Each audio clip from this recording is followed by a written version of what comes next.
Hey writers, can you see where I am?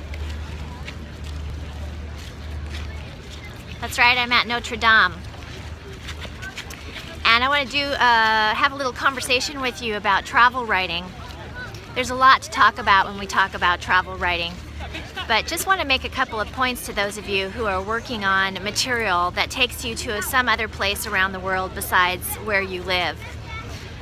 There's a few things that you can do with travel writing, and you can do all of them certainly in any given piece that you're working on. But one thing you might think about is really highlighting the character of a place. Someone like Bill Bryson does that really well.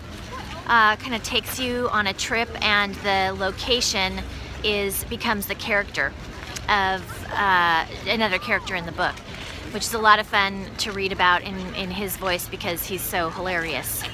Another thing you might want to do is to highlight the politics of a location the way that Jon Krakauer sometimes does. Another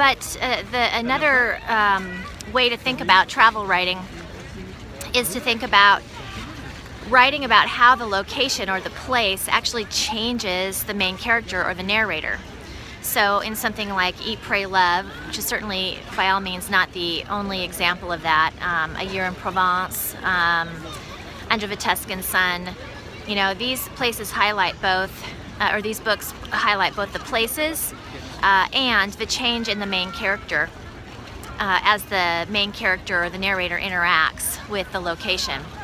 So we're going to talk a lot more about this as time goes on, but as you know, one of my very favorite forms of memoir is the quest memoir.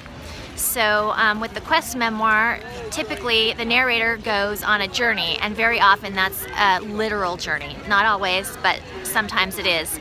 So it'll be fun when I get back and when we get together again to talk a little bit about how to bring a location or a travel experience into the psyche of the narrator and really allow that place to grow the narrator up or move the narrator forward in her goal.